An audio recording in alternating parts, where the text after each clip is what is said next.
হে দোস্ত, আপুনি এটা কল্পনা কৰকচোন, যদি আপোনাক এটা গুহাত বন্দী কৰি থোৱা হয় কেইদিনমানৰ কাৰণে, তো এই ৰুমখনত আপোনাক খোৱা বোৱা এটা ইণ্টাৰনেট কানেকশ্যন না মানুহৰ কানেকশ্যন, মানে কোনো একো কানেকশ্যন নহয়।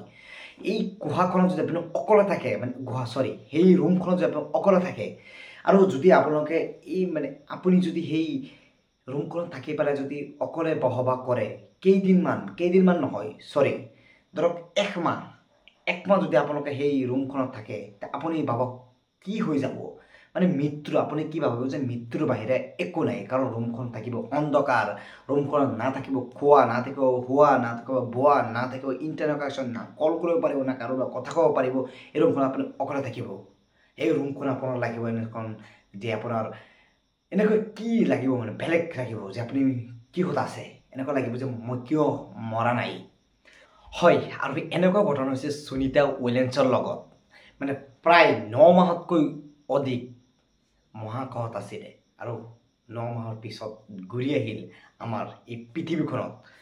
হয়, আপুনি নিজে কল্পনা কৰক, যদি আপোনাক কেইটামান দিন ধৰি যদি আপোনাক এটা ঘৰত অকলে বন্দী কৰি থোৱা হয়, এনেই আপোনাক লাগিব যে আপুনি নিজে মৰাৰ নিচিনা মানে ফিল কৰিব।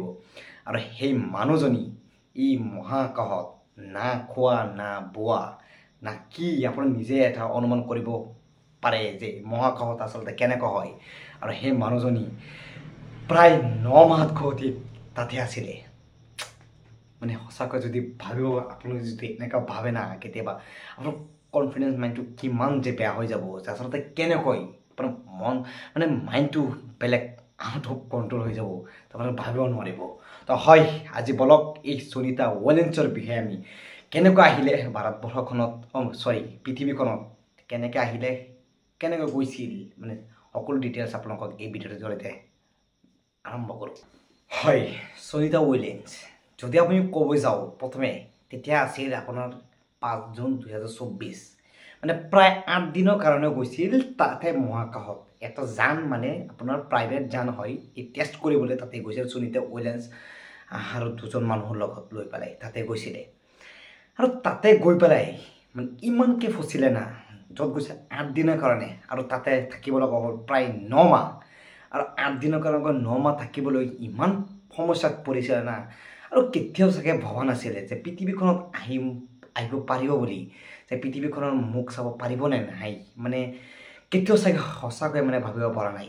প্ৰায় 8 দিনৰ কাৰণে গৈ পেলাই আৰু 9 মাহত থাকিব লগা হ'ল। মানে কেতিয়াবা এনেকুৱাও ধৰা হৈছেনে আপোনাৰ, যে আপুনি ক'ৰবাত গৈছে, তাৰপিছত আপোনাৰ ইয়ালৈ আপোনাৰ মানে ক'ৰবাত ফুৰিব গৈছে, তাৰপাছত আপোনাৰ ঘৰত আপোনাৰ বানপানী আহি গ'ল, তাৰপাছত য'ত গৈছিল আপোনাৰ 2 দিনৰ কাৰণে ফুৰিবলৈ, আপোনাৰ ঘৰখনত বানপানী আহি গ'ল, আৰু থাকিব লগা হ'ল প্ৰায় 1 মাহ। তেনেকুৱা মানে কেতিয়াবা আপোনালোকৰ নিজৰ লগতে হৈছেনে? কাহিনীটো মানে তেনেকৈ হৈছে, মানে যে গৈছিল 8 দিনৰ কাৰণে মানে ফুৰিবলৈ, এনেকুৱা ধৰক যে গৈছিল ফুৰিবলৈ, আৰু ইয়াৰ মানে তাৰপিছত কিবা এটা সমস্যাৰ কাৰণে আহিব পৰা নাই, 9 মাহ থাকিব লগা হ'ল। তেতিয়া আছিল তাৰিখ 5 জুন 2024। তেতিয়া আছিল 10:12। তেতিয়া মানে যানখন উৰা মাৰিছিলে, তেতিয়া মানে গৈছিলে মহাকাশত। আৰু যদি 8 দিনৰ কাৰণে গৈ পেলাই প্ৰায় 9 মাহৰ কাৰণে থাকিব লগা হ'ল। আৰু যেতিয়া নেকি 9 মাহৰ পিছত নেকি যেতিয়া লেণ্ড কৰিব, মানে তেতিয়া মানে এই নাছাৰ লগত এলন মাস্কৰ স্পেচএক্সে মানে এখন যান পঠাই দিছে, মানে সুনিতা উইলিয়ামছক লৈ আহিবলৈ। আৰু যেতিয়া নেকি লেণ্ড কৰিছে, চাওক না, তেনেকুৱা মানে কেনেকুৱা মানে অনুভৱ হ'ব, মানে আমাৰ এই ভাৰতবাসীৰ কাৰণে এটা গৌৰৱ।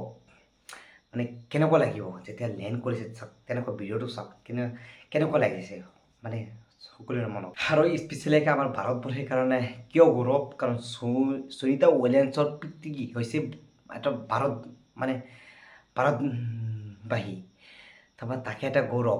আৰু কি হয়, মানে মহাকাশত যেতিয়া থাকে কোনোবা, মানে যেতিয়া আহে, তেতিয়া মানে সৰু বাচ্চা নিচিনা হৈ যায়। সৰু বাচ্চা যেনেকৈ মানে খোজকাঢ়া শিকাব লাগে, মানে কিবা কথা শিকাব লাগে, তেনেকুৱা মানে চব শিকাব লাগিব তাক, মানে তেতিয়া মানে এজন সুস্থ ৰূপে মানে পৰিৱৰ্তন হ'ব। মানে আজি এইখিনি আছিলে, মানে ক'বলগীয়া বেছি একোখিনি নাই। আৰু যদি ইয়াতে কিবা ভুল হয় মোক একদম ক্ষমা কৰিব। ধন্যবাদ।